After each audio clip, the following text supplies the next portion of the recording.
ang pera, pag kinita natin, ito po ay hindi dapat ginagamit sa mga kagustuhan, pero ito yung ginagamit sa mga pangangailangan. Kung may sobra, magtabi ka, para mag-enjoy ka, walang problema. Naalala nyo pa ba yung unang kita natin? Nung unang umpisa, maliit o malaki? Maliit.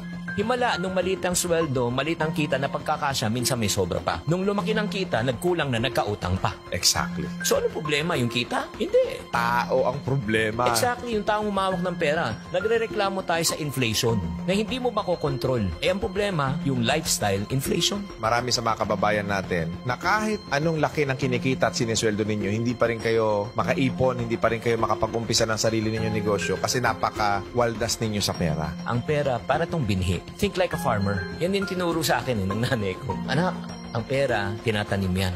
Huwag mong kakainin yan. Nakakita na ba kayo na magsasaka na kinain ng binhi? Walang tatanim, walang aanihin yan. Pinakamagandang sigurong illustration na ito. Pangarap ng bawat Pilipino ay magkaroon ng sariling Bahay. pangarap ng bawat singkit ay magkaroon ng sariling Negosyo. para magkaroon ng bahay. Yes. Ano masasabi mo doon, Coach? Pag kumuha naman ako ng bahay, pag hinulugan ko yan, at least yung binabayad ko dyan in the future, sa akin din naman mapupunta eh. Ang tingin mo ba dyan, investment o liability? Yung bahay na tinitirahan mo na gusto mong tirahan hanggang ikaw ay magretiro, hanggang ikaw ay bumalik, yan ba ibebenta mo? Hindi, kasi titirahan mo yan eh. Correct. Yan ba ipapaupahan mo? Hindi rin. So ang tawag dyan, liability dahil hindi kumikita ng pera. Correct. So ang mga marurunong sa pera, ang tinatanong nila parati, paano ko muna patutubuin tong pera na ito? So ang ginagawa kasi na marami nating kababayan is kumita ng pera abroad tapos iloloan nila sa pag-ibig 10, 15 years to pay. Ano masasabi mo sa ganyang klaseng thinking na matagal na nating kultura dito sa Pilipinas? Wala namang problema na bumili ng bahay. Basta kaya ng budget mo. Hindi naman natin dinidiktahan, o itong gawin mo, ito yung tama at mali. Hindi. Preference ng tao yan eh. Like ako, preference ko talaga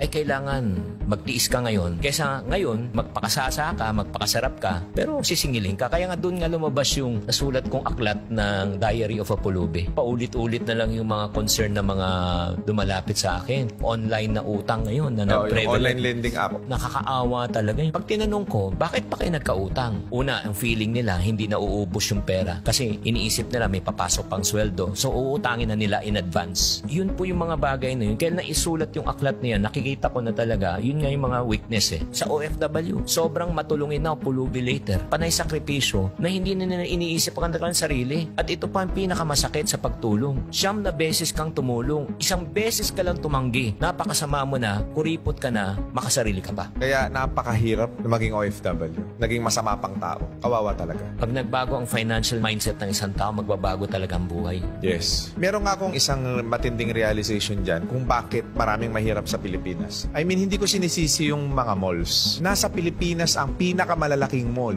and yet isa tayo sa pinakamahirap sa buong mundo. That is a simple representation of how illiterate we are pagdating sa pera. Napakaganda ng sinabi mo, RDR. Ano bang mahilig pag-usapan ng mga taong kapos sa buhay? Pag-uusapan ang buhay ng May buhay. o ibang tao. Yung mga middle class, yun, saan tayo kakain, ano yung latest, saan tayo travel, ano yung mga bagong iPhone, mga ganon. Pero ito yung tanong ko, ano naman ang pinag-uusapan ng mga milyonaryo at bilyonaryo? Kung ano yung pangangailangan nitong mga middle class at mahihirap. Kaya nga ang dapat gawin natin, magpalit tayo ng mindset natin. Hamunin natin ang mga mamamayang maralita na mag-isip, magnegosyo. Kahit na kwek-kwek lang. Makatikim lang ng 100, 200 kita at 500 na sabihin mo, ay, kaya ko pala. From 500, lalaki na naman yan. Ay, mangangarap yan. 1,000 na, ay, kaya ko pala. So, aangat ang buhay nila. Ito kasi yung premise, coach ng maraming mga Pinoy. Hindi naman ako siguradong kikita rin ako sa negosyo. Kasi natatakot tayo, baka mawala ang puhunan natin. Pero meron akong na-attenda na isang seminar ni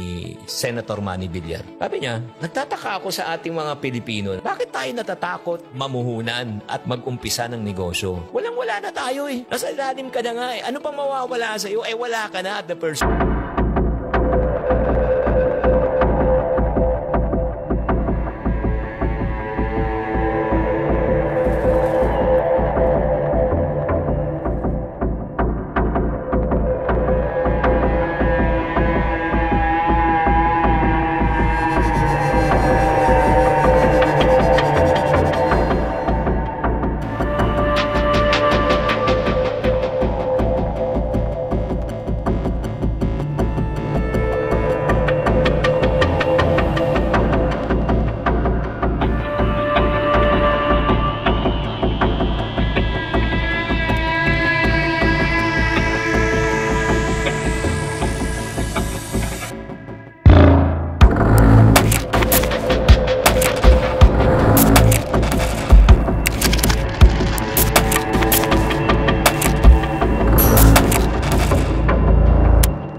one of the greatest law that I've learned in life is the law of opposite. Principle yan. Parang law of gravity. Hindi mo pwedeng labanan ng gravity. Kahit anong kulay mo, timbang mo, itsura mo, pag tumalong ka ng building, babaksak ka. Ganon din ang law of opposite. The short-term effect is always the opposite of the long-term effect. If you play now, petik-petiks ka, you pay later. If you spend now, magpakayolo ka, okay lang. Gusto mo yan eh. Pero wala kang ipon later. Suffer later. If you save now, you enjoy later. If you build your business now, diba? You retire later. Huwag mong solusyonan ng mabilis yung problema. Ang unahin mong solusyonan yung kaisipan mo. And then the rest will follow. Ito pang isang law na naunawaan ko na sinusundan ko sa buhay. You cannot solve a permanent problem with a temporary solution. Ang ganda, no? You got to solve a permanent problem with a permanent solution. So kung may utang sila, coach, huwag silang uutang sa iba para mabayaran yung utang nila. Ang gawin nila, dagdagan ninyo yung kita ninyo. Yun ngayon parating sinasabi, dagdag ng kita eh. Kunyari, itong bote na ito, di ba, puno. Lagyan mo ng butas to. Ano mangyayari dito? Dahan-dahan Correct. maubos yan. Tama o mali? Tama. Gusto mo mapuno to? Yes. Anong solusyon? Takpan mo muna yung butas. Takpan mo muna bago mo lagyan. Pero kung sinasabi na ibang tao, ay hindi, ang solusyon dyan, dagdagan lang yung kita. O sige, tagas, ubos na, di ba? May butas. O dagdagan mong kita, ano mangyari ulit? Tumatagas eh. Kailangan talaga bawas dagdag method.